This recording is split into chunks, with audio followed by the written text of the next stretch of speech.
Halo semuanya, selamat datang di channel yang tidak layak untuk dihina ini. Sebelum kita mulai, atur posisi santainya, seruput kopinya, dan mari kita berkhayal.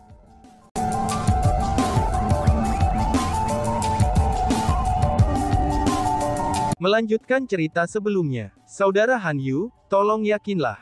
Aku pasti tidak akan menyia-nyiakan jimat teleportasi kloninganmu ini. Aku pasti akan kembali dengan membawa kepala Chu Feng, ucap Yuan Hualong. Dengan jimat teleportasi klon di tangan, Yuan Hualong berbalik untuk berjalan menuju pilar cahaya. Saudaraku Hualong, kita tidak harus terlalu berlebihan. Kita hanya perlu mengembalikan kepadanya apa yang telah dia lakukan. Dengan demikian, kamu tidak perlu membunuh Chu Feng. Kamu hanya bisa melumpuhkan kultivasinya saja. Dan tentu saja kamu harus membawanya kembali, dan membuatnya berlutut di depan saudara tinggi. Kami akan meminta dia secara pribadi meminta maaf kepada saudara tinggi, kata Han Yu. Baiklah, aku akan melakukan apa yang kamu katakan, balas Hualong. Setelah dia mengatakan kata-kata itu, Yuan Hualong berjalan ke pilar. Pada saat itu, Han Yu berdiri dengan tangan di belakang punggungnya. Dia melirik provokatif pada tetua ular klan era kuno itu, dan seolah-olah dia berkata, "Apa yang bisa kalian lakukan jika aku ingin merawat Chu Feng?" Tetua ular klan era kuno itu secara alami akan merasa sangat tidak senang, setelah melihat tatapan seperti ini. Hanya saja, tidak peduli seberapa tidak senangnya dia tidak bisa mengungkapkannya. Dia hanya bisa menahan ketidaksenangannya. Setelah melewati pilar cahaya, Yuan Hualong sekali lagi kembali ke gunung. Yuan Hualong tidak berusaha untuk bergerak setelah memasuki gunung. Sebagai gantinya, ia langsung duduk bersila di tanah, mengambil jimat teleportasi klon dari kotaknya, dan meletakkannya di antara telapak tangannya. Bas-bas, jimat teleportasi klon mulai bersinar terang dengan cahaya biru redup. Saat berikutnya, sinar biru yang tak terhitung mulai terbang keluar dari telapak tangan Yuan Hualong seperti air mancur. Ketika sinar biru itu mendarat di tanah, ukurannya mulai membesar. Satu demi satu, mereka mengambil bentuk Yuan Hualong. Tidak hanya mereka memiliki penampilan dan aura yang sama dengan Yuan Hualong, tetapi mereka bahkan mengenakan pakaian yang sama dengannya. Dilihat dari permukaan, mereka hanyalah Yuan Hualong yang tidak berbeda dari tubuh yang sebenarnya. Hanya Yuan Hualong sendiri yang tahu, bahwa mereka semua hanyalah kloningan. Kloningan itu terus menembak keluar dari telapak tangannya yang tergenggam. Dalam sekejap mata, ada lebih dari 1000 klon di sekitarnya. Menurut desas-desus, jimat teleportasi klon itu mampu menciptakan jumlah klon yang berbeda, itu tergantung pada kekuatan penggunanya. Adapun ribuan kloningan ini, mereka harus menjadi batas Yuan Hualong. Selain itu, lebih dari 1000 klon harus lebih dari cukup untuk mencari Chu Feng. Karena itulah, Yuan Hualong juga mengungkapkan ekspresi puas di wajahnya. Wush wush wush. Tiba-tiba saja, dengan pemikiran dari Yuan Hualong, semburan angin muncul di daerah itu. Saat pakaiannya berkibar tertiup angin, semua kloningannya menghilang. Kloningan-kloningan itu tidak benar-benar menghilang. Namun sebaliknya, mereka tersebar ke segala arah dengan kecepatan yang sangat cepat. Apa yang Yuan Hualong rencanakan lakukan adalah sangat sederhana. Dia akan menjaga semua pilar cahaya, dan menunggu Chu Feng muncul. Dia sangat percaya bahwa selama klan ular era kuno tidak ikut campur, dia pasti akan bisa menunggu sampai kedatangan Chu Feng. Chu Feng tidak tahu bahwa Yuan Hualong sedang menunggu untuk menyergapnya. Chu Feng sepenuhnya berkonsentrasi pada memahami rune pembentukan formasi dan simbol danau spiritual terkubur. Dia dengan cepat menemukan bahwa, waktu terbaik untuk memahami isi rune dan simbol adalah saat mereka berasimilasi dengan jiwanya. Karena dia telah menemukan misterinya, maka dengan kemampuan pemahaman Chu Feng, dia secara alami akan mendapatkan panen yang cukup. Sejak letusan dimulai, itu hanya kurang dari setengah hari. Namun Chu Feng sudah berhasil memahami cukup banyak untuk mencapai spiritualis dunia jubah abadi tanda naga. Dia sudah mulai mencoba membuat terobosan ke spiritualis dunia jubah abadi tanda naga. Namun tepat setelah Chu Feng memulai upaya terobosannya, dia tiba-tiba meraih kepalanya dengan kedua tangannya. Ekspresinya mulai berputar dengan rasa sakit. Pada saat itu, rasa sakit yang tak tertahankan dikeluarkan dari kepala Chu Feng. Sensasi semacam itu terasa seolah-olah kepala Chu Feng telah terkoyak dan berada di ambang meledak. Chu Feng, apakah ada yang salah? Si ratu menyadari bahwa ada sesuatu yang salah, dan buru-buru bertanya pada Chu Feng dengan cemas. Adapun Chu Feng, dia saat ini sedang tersiksa oleh rasa sakit, dan bahkan tidak bisa berbicara. Keadaannya baru mulai mereda setelah beberapa waktu berlalu, dan Chu Feng saat ini sudah mulai pucat. Sejumlah besar keringat menutupi seluruh tubuhnya, dan sedang bercampur dengan air danau. Dari sini bisa dilihat betapa sengitnya rasa sakit yang Chu Feng derita sebelumnya. Ratu, mungkin sangat sulit bagiku untuk mencapai terobosan ke spiritualis dunia jubah abadi tanda naga, kata Chu Feng. Kenapa begitu? Mengapa kamu tidak dapat mencapai terobosan ke spiritualis dunia jubah abadi tanda naga? Mungkinkah apa yang kamu pahami itu tidak benar? Tanya si ratu yang merasa sangat bingung. Tidak, itu karena luka pada kekuatan spiritualku masih belum sembuh, kata Chu Feng.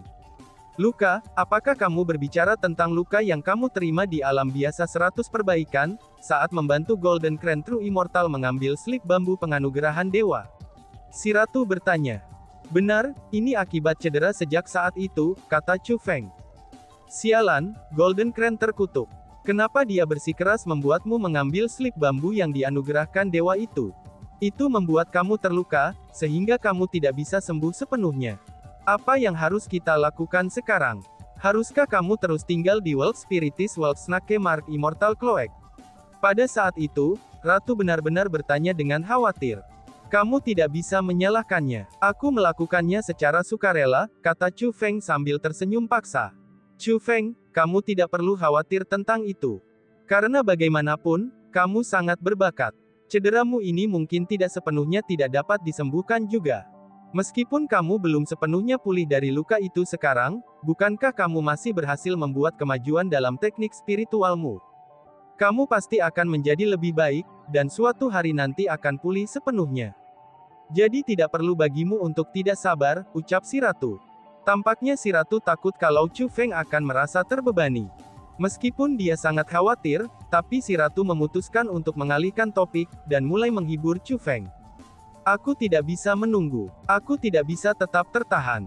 Ini adalah kesempatan langka yang aku peroleh dengan susah payah, dan aku tidak ingin ketinggalan begitu saja, kata Chu Feng. Apa yang akan kamu lakukan? Tanya si ratu. Di antara metode penyembuhan luka, ada satu yang disebut menyembuhkan racun dengan racun. Aku ingin mencoba itu, kata Chu Feng. Itu berarti, si ratu merasa bahwa ini mungkin agak buruk. Meskipun sangat menyakitkan, tapi selama aku bisa menahannya, aku mungkin bisa berhasil mencapai terobosan. Selama aku berhasil membuat terobosan, kekuatan spiritualku akan sepenuhnya diperbarui. Mungkin itu bisa menyembuhkan lukaku sepenuhnya, kata Chu Feng. Tidak, metode itu terlalu kejam. Selain itu juga berbahaya. Bagaimana jika itu akhirnya membuat cederamu semakin parah? Aku tidak ingin kamu melakukan ini. Aku tidak setuju untuk melakukan hal itu. Ratu ini benar-benar menentangnya, kata si ratu dengan wajah serius. Ratu, aku ini tidak bodoh. Jika aku benar-benar menghadapi bahaya, aku akan segera berhenti. Aku tidak akan bermain-main dengan hidupku hanya demi membuat satu terobosan di ranah spiritual. Lebih jauh lagi, sudah beberapa waktu sejak kekuatan spiritualku terluka. Selama waktu ini, kekuatan spiritualku belum membaik. Jika aku terus menunggu seperti ini, aku tidak tahu berapa lama lagi aku harus menunggu. Daripada menunggu secara pasif, aku merasa lebih baik aku berusaha sendiri. Jadi ratuku, izinkan aku mencobanya, desak Chu Feng. Pada saat itu, si ratu menjadi diam. Dia tidak ingin Chu Feng menderita. Namun dia juga tidak ingin Chu Feng terus tertahan. Memang benar bahwa ini adalah kesempatan yang langka, dan juga saran Chu Feng yang layak dilakukan. Pada akhirnya, si ratu berkata, aku hanya punya satu permintaan. Jika kamu tidak dapat bertahan atau merasakan bahaya fatal bagi hidup kamu, kamu harus segera berhenti. Kamu tidak bisa memaksakan dirimu sendiri, saran si ratu. Saib ratuku, kata Chu Feng dengan senyum di wajahnya. Setelah memutuskan, Chu Feng mengeluarkan 3 pil obat dari Cosmos Sack dan melemparkan ke mulutnya. Dari 3 pil obat ini, satu murni untuk meringankan rasa sakit Chu Feng, yang satu terfokus pada memulihkan kekuatan spiritual, dan yang terakhir adalah salah satu pil obat dari Golden Crown True Immortal yang bisa memperlambat intensitas rasa sakit. Setelah selesai membuat semua persiapannya, Chu Feng menutup matanya dan mulai mencoba membuat terobosan lagi. Namun setelah Chu Feng memulai upaya terobosannya, rasa sakit yang tak tertahankan itu sekali lagi datang seperti ledakan. Rasa sakit itu terlalu kuat. Meskipun Chu Feng sudah mengambil 3 pil obat penghilang rasa sakit, tapi mereka hanya bisa sedikit meredakan rasa sakit. Masih akan tergantung pada Chu Feng, apakah dia akan mampu menahan rasa sakitnya atau tidak. Namun sayangnya, rasa sakit itu terlalu tidak nyata. Chu Feng merasa seolah-olah kepalanya saat ini sedang diiris. Dia merasa seolah-olah kepalanya perlahan-lahan dirobek oleh seseorang, dan rasa sakit semacam itu benar-benar tak tertahankan. Dalam kondisi seperti itu, Chu Feng dengan cepat berhenti berusaha membuat terobosan. Meskipun Chu Feng telah gagal lagi, tapi dia tidak putus asa. Bagaimana, apakah itu tidak baik? Tanya si ratu. Tidak, bukan itu. Aku akan mencobanya lagi, balas Chu Feng. Chu Feng mulai meredakan rasa sakit. Setelah kondisinya kembali normal, ia berusaha membuat terobosan lagi. Chu Feng gagal sekali lagi, namun dia bisa menahan rasa sakit untuk periode yang sedikit lebih lama dari usahanya sebelumnya. Chu Feng mulai meredakan rasa sakitnya sebentar lagi. Kemudian, dia sekali lagi berusaha membuat terobosan. Upaya keempatnya sedikit lebih lama daripada yang ketiga. Ada harapan, Ratu, ini ada harapan. Meskipun sangat tak tertahankan, aku secara bertahap mulai terbiasa dengan rasa sakit. Jika aku terus berusaha membuat terobosan, aku pasti bisa menahan rasa sakit lebih lama. Selama aku bisa menahan rasa sakit untuk waktu yang cukup, aku pasti bisa mencapai terobosanku, ucap Chu Feng. Setelah beberapa kali usahanya, Chu Feng tidak hanya tidak hancur karena rasa sakit yang tak tertahankan, tetapi ia malah bersukacita. Dia telah menemukan metode untuk mencapai terobosan. Lebih lanjut lagi, dia sangat percaya bahwa metode ini memang layak. Itu sangat bagus selama itu masih memungkinkan. Hanya saja, kamu harus memastikan untuk tidak memaksakan dirimu, kata si ratu. Meskipun Chu Feng merasa sangat gembira, tapi Su Ratu merasa sangat sedih. Dia tahu betul bahwa kesempatan Chu Feng menggunakan tubuhnya sendiri, itu untuk menahan rasa sakit yang tak tertahankan berulang kali. Namun itu berbeda untuk Chu Feng. Chu Feng merasa bahwa dia bisa menahan rasa sakit dan siksaan sebanyak yang diperlukan. Satu-satunya hal yang tidak bisa ia tahan adalah stagnasi. Dengan demikian, Chu Feng mulai mencoba membuat terobosan dalam suksesi yang tak terputus. Dia mulai menggunakan tubuhnya sendiri untuk beradaptasi dengan rasa sakit yang tak tertahankan. Benar saja, itu seperti yang telah diantisipasi Chu Feng. Dengan setiap upaya berturut-turut, Chu Feng mulai secara bertahap beradaptasi dengan rasa sakit dan mulai menahan rasa sakit lebih lama. Chu Feng tahu betul bahwa dia akan membutuhkan waktu tertentu, itu jika dia ingin membuat terobosan ke spiritualis dunia jubah abadi tanda naga. Jadi ketika dia mencoba untuk membuat terobosan, dia tidak benar-benar melakukannya. Dia hanya membiarkan tubuhnya terbiasa dengan rasa sakit. Selama Chu Feng mampu memperpanjang jumlah waktu yang bisa dia tahan, maka Chu Feng pasti akan berhasil. Bas-bas. Tepat pada saat ketika Chu Feng fokus pada upaya yang terus-menerus, ledakan riak muncul dari atas. Chu Feng pun melihat ke atas. Dia samar-samar bisa melihat cahaya keemasan berkedip-kedip di atas. Sensasi ini, itu adalah kekuatan spiritual tanda naga. Mungkinkah salah satu dari dua gadis itu berhasil membuat terobosan ke spiritualis dunia jubah abadi tanda naga? Kata Chu Feng. Sepertinya itu masalahnya. Lagi pula, kedua gadis itu juga sangat berbakat. Hanya saja aku bertanya-tanya, siapa di antara mereka yang berhasil mencapai terobosan lebih dulu? Kata si ratu. Bas-bas. Tepat pada saat itu, riak lain muncul dari atas. Ketika mendongak, cahaya keemasan lain muncul, dan samar-samar berkedip di danau di atas Chu Feng. Meskipun dia sangat jauh, tapi Chu Feng masih mampu melihat bahwa ada dua sinar yang berkedip di danau di atasnya. Kedua sinar itu seperti dua bintang yang jatuh ke air. Ketika mereka memantulkan cahaya mereka satu sama lain, mereka tampaknya saling bersaing. Tampaknya yang lain telah berhasil membuat terobosan juga. Kedua gadis itu sangat menakjubkan. Chu Feng tidak dapat menahan diri untuk memuji mereka. Memang benar, mereka sangat menakjubkan. Namun jika itu bukan karena kekuatan spiritualmu sedang dirusak, kamu pasti akan menjadi orang pertama yang membuat terobosan ke spiritualis dunia jubah abadi tanda naga, kata si ratu. Si ratu tidak mengatakan kata-kata itu untuk mendorong Chu Feng. Namun sebaliknya, itulah yang benar-benar dia pikirkan. Setelah semua, sudah beberapa waktu sejak Chu Feng pertama kali mencoba membuat terobosannya. Jika bukan karena kekuatan spiritual Chu Feng sedang dirusak, maka dengan bakatnya, Chu Feng pasti sudah berhasil membuat terobosannya pertama kali. Jadi ketika menilai dari itu saja, kecepatan terobosan Chu Feng jauh lebih cepat daripada kedua gadis itu. Aku akan puas selama aku bisa membuat terobosanku hari ini, kata Chu Feng. Kemudian, Chu Feng terus berusaha. Mungkin karena dia dipengaruhi oleh terobosan Chu Lingqi dan Xia Yun, Chu Feng berhasil menahan rasa sakit untuk waktu yang sangat lama. Chu Feng terus melakukan 2 upaya lagi setelah itu. Kemudian, dia mengeluarkan 3 pil obat dan menelannya lagi. Apakah kamu berencana untuk membuat terobosanmu sekarang juga? Tanya si ratu. Chu Feng mengangguk. Aku akan mengatakan hal yang sama, kamu harus bertindak sesuai porsi dan tidak memaksakan dirimu, kata si ratu. Yakinlah ratuku, aku pasti akan bertindak sesuai porsi dan tidak memaksakan diriku, balas Chu Feng. Setelah Chu Feng selesai mengatakan kata-kata itu, dia pun menutup matanya. Segera, ekspresinya mulai berputar. Rasa sakit telah kembali lagi, namun Chu Feng tidak lagi mendengus kesakitan. Dia hanya mengertakkan gigi dan menahan rasa sakitnya. Dia ingin berhasil membuat terobosan untuk menjadi spiritualis dunia jubah abadi tanda naga. Sementara itu, Xia Yun tidak tahu bahwa Chu Feng masih hidup dan bersembunyi jauh di bawah danau spiritual terkubur, dan berusaha membuat terobosan untuk menjadi spiritualis dunia jubah abadi tanda naga. Dengan demikian, berpikir bahwa Chu Feng sudah terbunuh olehnya, Xia Yun mengungkapkan senyum gembira di wajahnya yang cantik, itu setelah dia berhasil membuat terobosannya ke spiritualis dunia jubah abadi tanda naga. Meskipun dia tahu bahwa kecepatan terobosannya lebih lambat dari Chu Lingqi, tapi itu hanya sedikit lebih lambat, dan sejauh yang dia bisa terima. Lady Chu Lingqi, selamat telah menjadi spiritualis dunia jubah abadi tanda naga.